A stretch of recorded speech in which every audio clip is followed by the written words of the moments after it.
The sealed file from my doctor, with a stark warning not to show anyone, contained something shocking. It was a diagnosis, of course, something serious enough to warrant that kind of caution, a medical pronouncement that shifted the ground beneath my feet. But that wasn't the shock. The shock was the name of the primary contact listed, the individual designated to be notified in the event of a critical situation. My sister's husband. My initial thought wasn't anger, not the immediate hot surge I might have expected. It was a cold, hard disbelief that settled deep in my bones, a chilling realization that felt more profound than the medical news itself. He was listed there right under emergency contact, the person who would be notified if things went south, if I was incapacitated, if I needed someone to make decisions on my behalf. And I knew with a certainty that chilled me more than the diagnosis itself, that he wouldn't be there. Not in any meaningful, supportive way.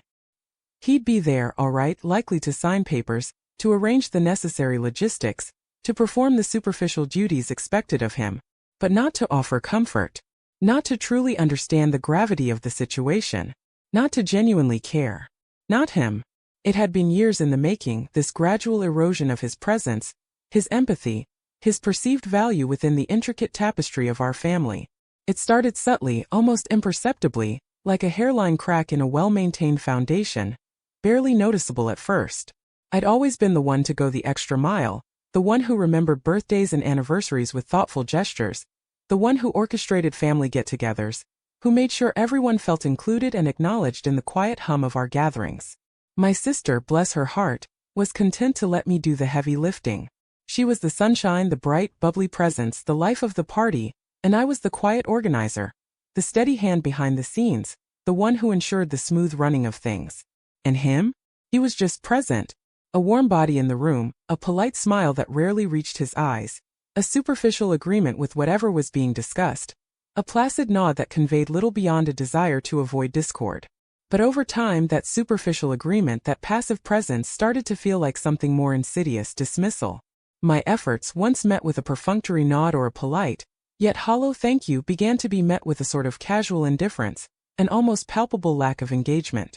When I planned my nephew's 10th birthday party, a monumental undertaking that involved coordinating with a dozen excitable friends' parents, securing a bouncy castle that occupied half the backyard, and painstakingly baking a ridiculously elaborate cake shaped like a pirate ship, he'd simply shown up late, as was his custom.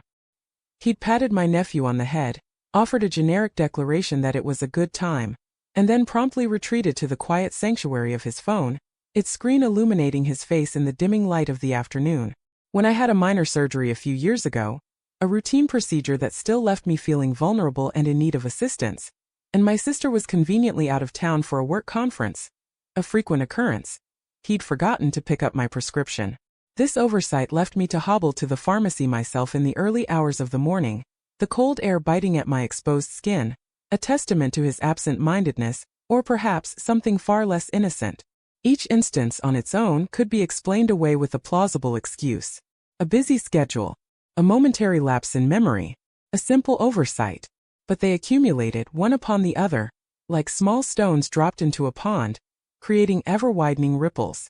They painted a picture of someone who benefited from my family's well-being, who enjoyed the fruits of my labor and my thoughtfulness, but who contributed nothing of substance to the emotional ecosystem, who offered no reciprocal investment of energy or care. The final straw, the definitive moment the hairline crack widened into an unbridgeable chasm, occurred last Christmas. I'd spent weeks, meticulous weeks, planning a surprise gift for my parents, a deeply personal photo album filled with cherished memories from their travels, a visual chronicle of their shared life.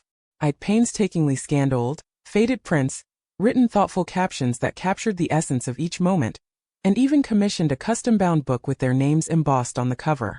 My sister had been mildly involved, offering a few suggestions here and there, but the execution, the heavy lifting, the creative impetus was all mine. On Christmas morning, as my parents opened the album, tears welling in their eyes, their faces alight with a profound gratitude, my sister hugged me tightly and said, "Oh, you're so good to them." Then, turning to her husband, she nudged him, a gentle prompting for him to offer his own appreciation. He looked up from his phone, a fleeting, almost imperceptible nod in my direction, and then with an almost jarring abruptness asked, "So is it time for the presents from us yet?" The collective sigh that followed, a soft exhalation of shared disappointment, was almost audible, a silent testament to his consistent lack of awareness. It wasn't just about the gift itself. It was about the complete and utter lack of recognition, the profound disregard for the effort, the love, and the time I'd poured into creating something so meaningful. He hadn't even bothered to pretend he noticed, to feign even a cursory interest in the heartfelt gesture. And so there it was, stark and irrefutable in the doctor's file. My emergency contact. The man who would be my proxy if I couldn't speak for myself, my designated representative in moments of extreme vulnerability. The man who, in his quiet, almost invisible way, had effectively declared me invisible, overlooked, and undervalued for years. The initial impulse was a surge of pure, unadulterated fury, a primal scream building in my chest. I wanted to lash out, to tear the file apart, to march over to his house and confront him with the undeniable evidence of his consistent neglect, to demand he acknowledge what he'd done, how he'd made me feel. But the diagnosis, the quiet, sobering realization of my own vulnerability, tempered that raging inferno. It wasn't about a dramatic confrontation anymore, not about seeking an apology or a sudden revelation of empathy from him. It was about ensuring my own dignity, my own peace of mind, in what felt like an increasingly precarious future, a future where I needed to know that my well-being was in capable, caring hands. I sat with the file for a few days, the stark white paper a constant, unnerving reminder of my situation, and the unsettling choice of my designated contact. I reread the contact information, the way his name was typed out so formally, so impersonally, devoid of any warmth or personal connection. Then I opened my laptop, the familiar glow of the screen a comforting contrast to the starkness of the file. I navigated to the hospital's patient portal, a digital gateway to my medical records. It took a few clicks, a few screens of bureaucratic hoops and obligatory acknowledgments, but I found it. The section for updating my emergency contact information. My fingers hovered over the keyboard, a slight tremor running through them. I could delete him. I could replace him with my best friend, Sarah, or my ever-reliable aunt, anyone. But that felt too direct, too confrontational, a move that would inevitably invite questions, explanations, and I wasn't ready for that conversation, not yet. I needed to approach this with a different kind of strategy. Instead, I added someone else. And then I added another. I meticulously filled out the fields for 2 additional contacts, people who had been my steadfast support system through thick and thin, people who had witnessed my efforts, who understood my quiet contributions, who had consistently shown up when it mattered. My best friend Sarah, who had helped me pack boxes when I moved cross-country, and who had listened patiently to my often complex rants about family dynamics without judgment. My cousin, David, who had always been the reliable, practical one, the person who showed up when he said he would, without fanfare or complaint. I listed them clearly, with their full names, their phone numbers, and their email addresses, ensuring they were listed before him, an unspoken hierarchy of importance. Then, with a deep, steadying breath, I went back to his entry. I didn't delete it.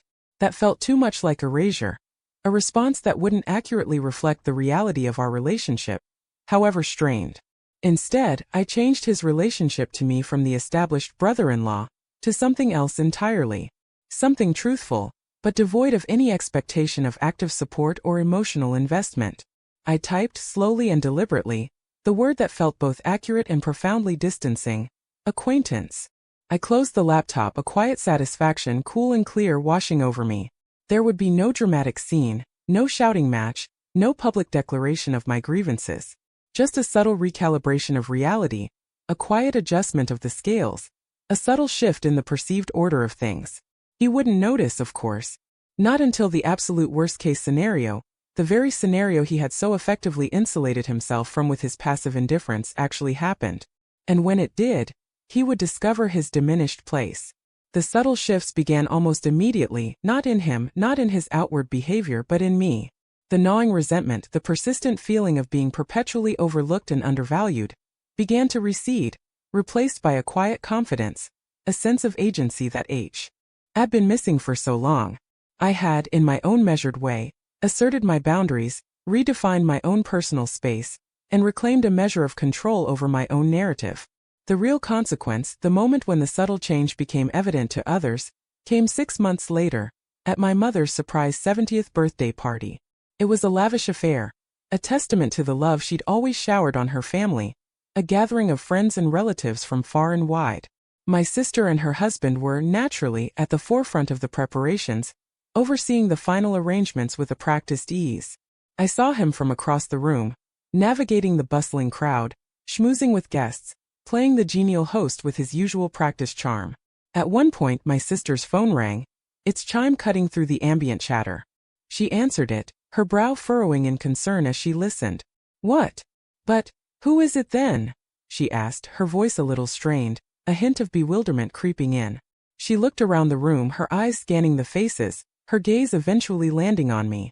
"Who's supposed to be handling the medical situation for Mom if something goes wrong tonight? I thought someone was assigned." He sidled over, a charmingly apologetic smile plastered on his face, as if he were the one being inconvenienced. "Darling, isn't that your job? You're always the one who has all the doctor's numbers, the one who keeps track of these things." My sister's face fell, a flicker of confusion and annoyance crossing her features. She turned to me, a question in her eyes, a silent plea for clarification.